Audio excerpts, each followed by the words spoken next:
Mijn naam is Gracia. En mijn naam is Ellie. We zijn in de site www.bomokoyamboka.com. Hallo iedereen, we zijn in de site www.bomokoyamboka.com. Dit is de beste.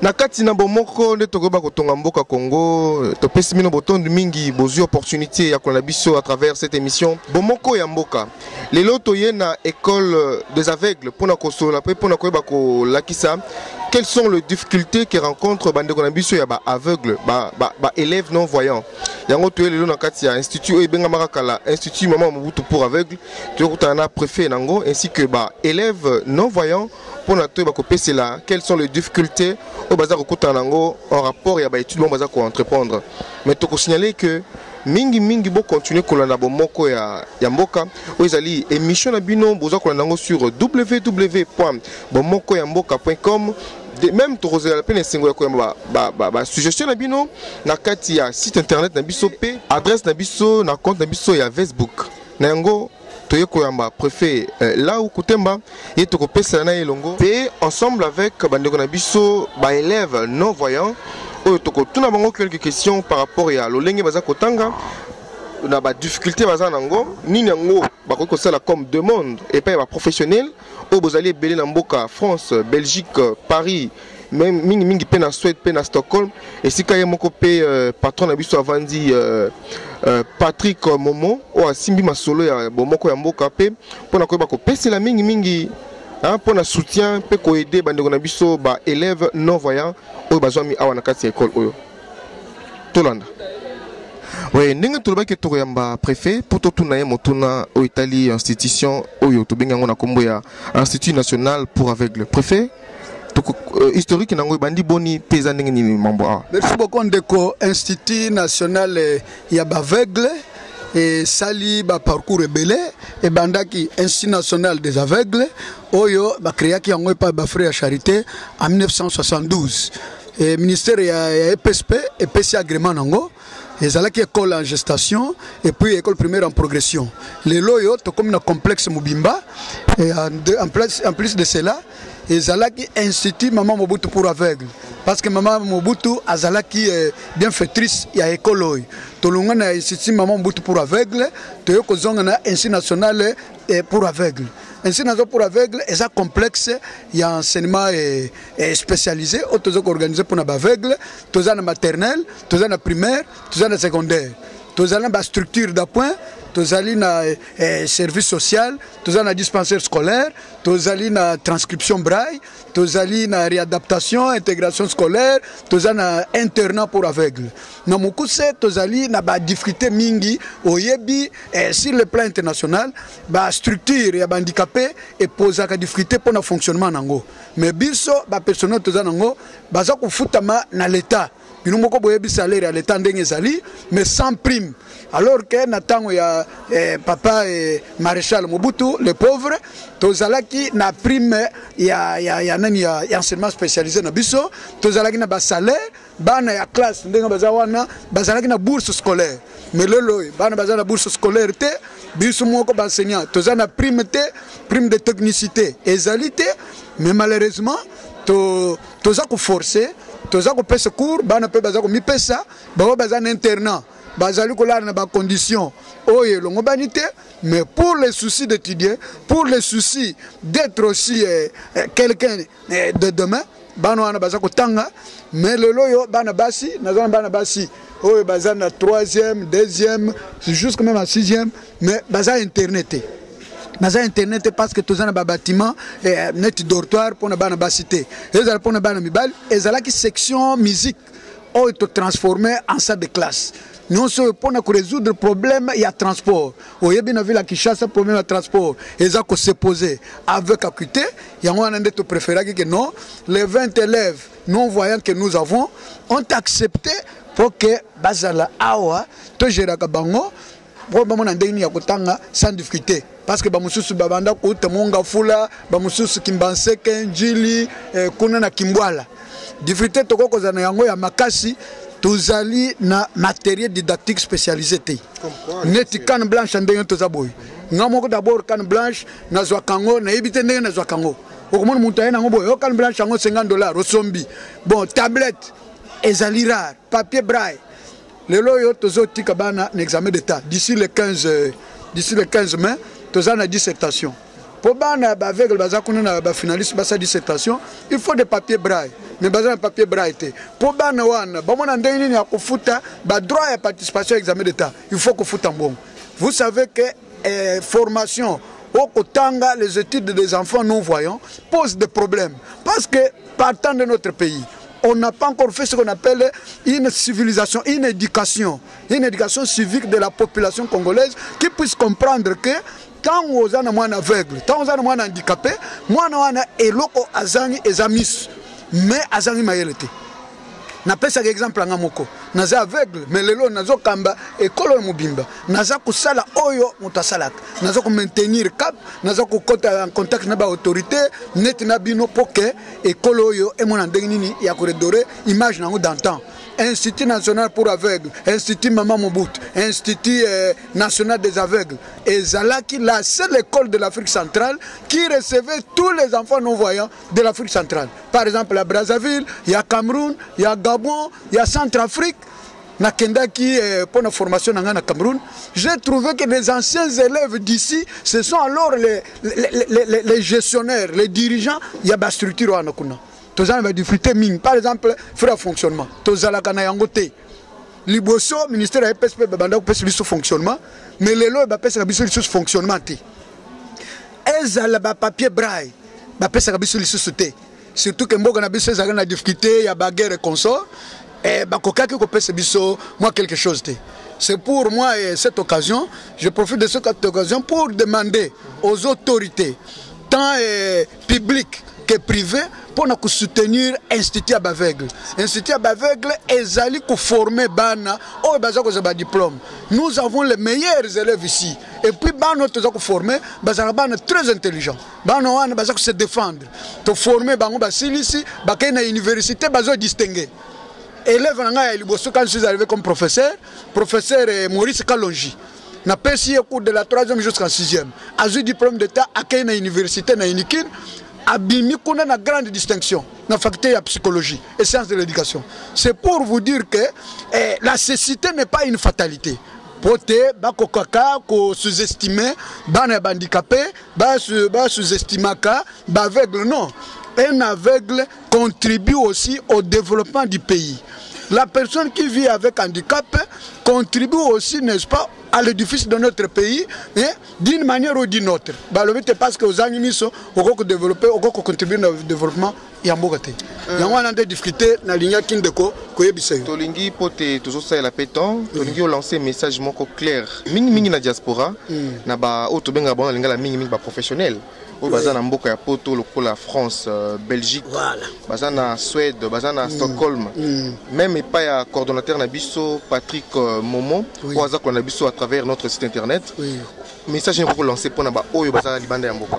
Message na koki kolanda po et pas ya bande ko bazali libanda ya mboka ndongo lobineti coordonnateur na bino ezali message ya mawa. Ya mawepu ya mpisoli na misu kolobake institut aveugle comme kokufa ezali honneur ya mboka na biso tozali na possibilité te pona ko faire fonctionner école bosunga biso bino bande ko bokenda ngambo ya mer nzamba zo sunga bino kuna bino pe bosunga bande ko na bino bosunga bande ko na bino bana na bino ba aveugle bazali awa tozana ba difficulté mingi transport pesa la kate restauration bana bazana internat kolobate ezala fonctionnement ezalité ba papier braille moyen zate ezala ba bourse bana babanda ko zoli bosopote azo bourse kende kutanga moyen zate bande ko bazana France kuna boyo kabiso bosunga biso bande ko ya Belgique bande ko ya Suède bande ko ya Canada bande ko ya Allemagne bino bande ko bozala ka kuna na Allemagne bokepe na sebemo bande ko sumbela biso ba mituka bande ko ya nani ya Suisse ya Italie boza ko yoka biso bino ba professionnel boza kuna bino bande ko ya diaspora bosunga Institut national aveugle numéro na ngai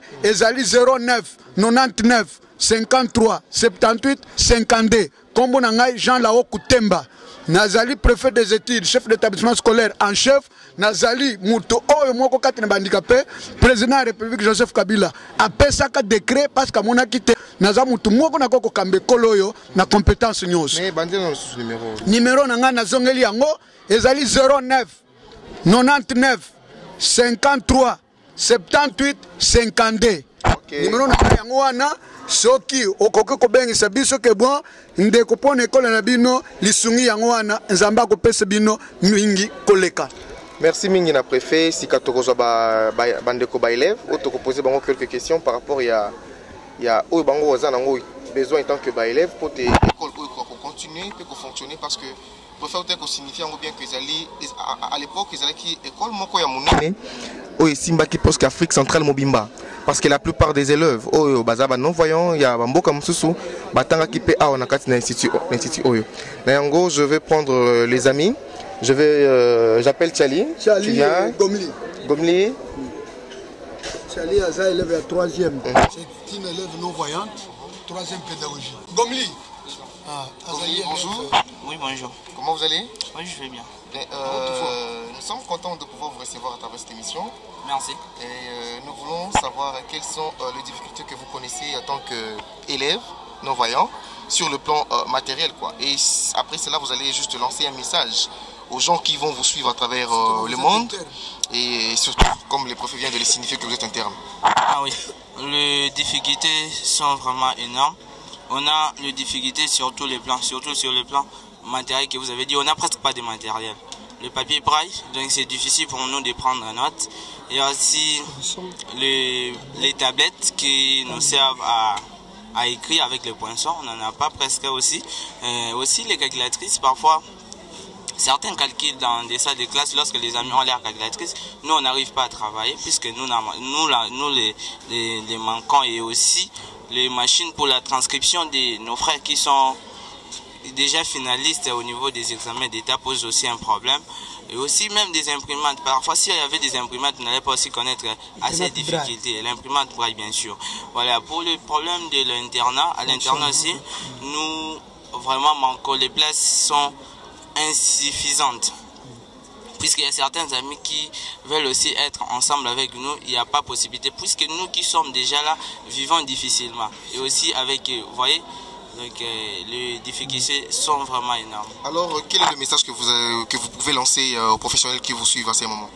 En fait, le message est que de nous aider, puisque nous là, nous allons aussi faire la fierté de notre pays. Nous serons des cadres. Si jamais nous laissons comme ça, c'est former des mendiants plus tard. Alors que c'est ce que nous ne voulons pas. Nous voulons aussi être comme eux, être à l'égalité, puisque nous voulons une société sans discrimination. Parce qu'en travaillant, on n'aura pas de discrimination. Pour qu'on travaille, il faudra que nous soyons bien éduqués. Être éduqué, il faudra avoir toutes les possibilités nécessaires afin d'être bien éduqué. Merci. Ok, merci. Nous prenons la conseillère Tchali. Tchali, ça va? Toi, au départ, tu m'avais dit que tu ne voulais pas parler, hein? Ça va? Elle parle, c'est une fille. Voilà. Comment tu vas? Je vais bien. Tu parles un peu forte là. Ça va? Ça va bien. Et étant que fille, étant qu'élève aussi ici à l'Institut national des aveugles, quelles sont les conditions que vous étudiez? Bon.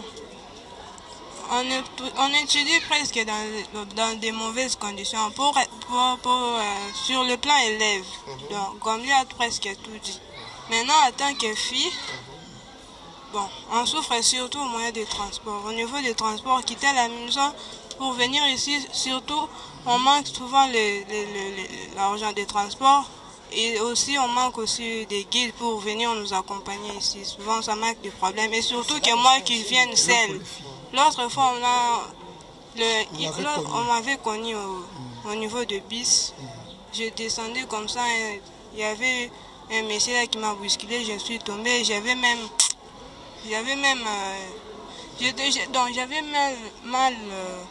au pied. Oui, j'avais mal au pied surtout. Et vous voulez quoi? Oui, bon, pour moi en tant qu'élève, je souhaite que on puisse mettre pour nous une salle, oui, un internat ou une salle comme ça. On fait même le mieux pour les filles, oui. Ok, merci. Mais pour Nabino, il y a besoin qu'on a besoin à travers Mboka Mopaya, bande qu'on a besoin congolais, y compris même besoin de Katia, ONG à Minene. Ouais. Bino bata ONG à Minene, tout ça qu'on sait na bino vraiment, boya ko aider bande ko oyo. Bazana bosenga mingi, bazana besoin de soutien, bazana besoin il y a appui na bino. Tout ça qu'on sait vraiment. Na bande ko bazana Mboka Belgique, bazana Mboka ya France. Bozana mboka ya Suède, bozana mboka même na kati na mboka na biso République démocratique du Congo. Au lieu de $1000, $10 au kabelango pa JB pa wera. Papa, yaka oesunga. Parce que nzambe pa ko mola travers ba et doza ko sala na kati na mokili. Mais avant que nous finissions, je prends le professeur qui va nous expliquer Professeur Roger, voilà, qui va nous expliquer en un mot en rapport à ce que les élèves vont dire. Bonjour professeur. Bonjour papa. Vous allez? Je vais bien. Votre point de vue par rapport à ce que les enfants viennent de nous dire ici? Je n'ai pas un point de vue contraire par rapport à ce que mes élèves viennent de dire, ainsi que mon chef. Ce que je pourrais dire à nos amis, à nos collègues, à nos compatriotes qui se trouvent au-delà de nos frontières, c'est de nous venir en aide. Les difficultés sont énormes sur le plan professionnel d'abord, comme venait de dire mon chef. Nous sommes sous-payés. Nous n'avons pas de subventions de l'État, nous n'avons pas de primes et nos personnels ne sont pas recyclés. Là, ça demande beaucoup de moyens, comme venait de dire le préfet. Si nos compatriotes qui se trouvent en Europe partout, comme il avait cité, ils peuvent nous aider sur ce point-là pour certaines formations, parce que les personnes vieillissent. Ni peut-être l'effort que notre chef est en train de faire. Moi qui vous parle ici, il met tous ses moyens pour moi, afin que je puisse suivre les formations, les recyclages. Mais ce sont ses moyens propres. Si nos amis qui se trouvent en Europe peuvent nous aider, peuvent l'aider, sur cette voie-là, ça serait mieux. Si on peut prendre ne fût-ce que 2-3 personnes pour aller suivre les formations ailleurs, ça serait mieux parce que moi aussi j'ai des ambitions. Si jamais aujourd'hui Dieu parvenait à m'appeler, vous voyez ce que l'école va devenir. Pour les histoires de mathématiques, là, ça demande beaucoup les signes, les symboles de mathématiques à braille. Il faut que les préfets et moi nous entrons dans les cyber pour cliquer, pour faire sortir les notations que les élèves, les aveugles européens ont pour qu'ils puissent mettre ça à nos élèves. Ça demande énormément de moyens. Si les amis qui se trouvent en Europe peuvent nous donner les matériels, soit mettre des moyens à notre disposition à travers notre chef, ça serait mieux. Pour le problème de transport des élèves, ça c'est un problème très sérieux. Là, je vous assure, il y a beaucoup d'élèves aveugles dans la cité. Mais comment ils peuvent venir ici? Il n'y a pas le moyen de transport. Si nos amis là de l'Europe peuvent ne fût-ce qu'envoyer 2 minibus pour l'école, pour transporter ces élèves, ça serait mieux. Le préfet a donné son numéro de contact, ça serait une très bonne chose. Pour l'internat, je termine par là, c'est très important. Tous ces élèves qui habitent la périphérie, les périphéries de la ville, ils ont des difficultés pour atteindre l'école. Je crois nos amis, les cris d'alarme est là, s'ils peuvent nous comprendre sur ce point-là, ça serait mieux. Ok, tokomi solo na suka émission l'ambition, topesi merci mingi na préfet. Préfet na opportunité opesi biso toka kopesa pe topesi la masolo ya institut na yo à travers ba profession bazana bana mboka. Mais pour na ba nyonso ba ko opportunité kolanda yo, olobi na bango nini ya suka parce que tokomi parce qu'à la fin. Oui, merci beaucoup.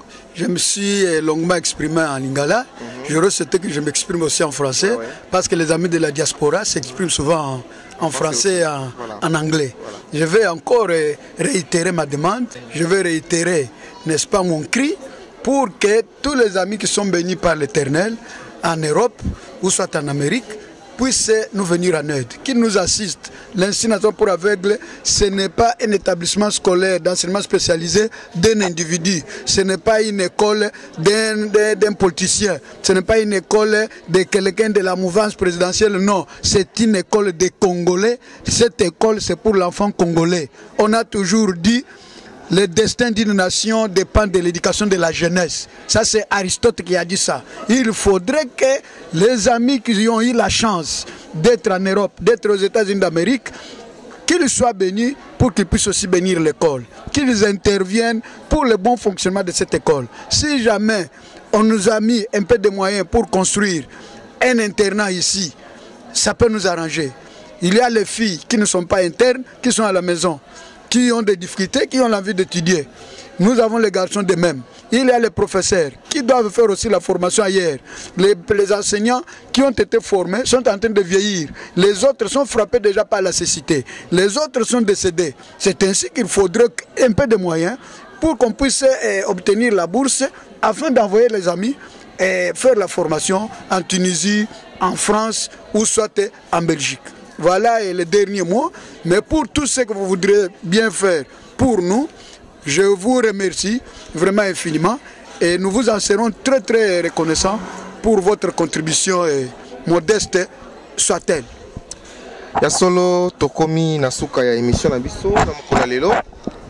Naki que kati na bomoko nde tokotonga mboka Congo, kati na bomoko nde tokobenga maisha ba congolais. Sans bomoko mboka ezate. Natondi botondi mingi na ba oyo nyonso baza ko biso po na masolo ya émission na biso ya bomoko ya mboka.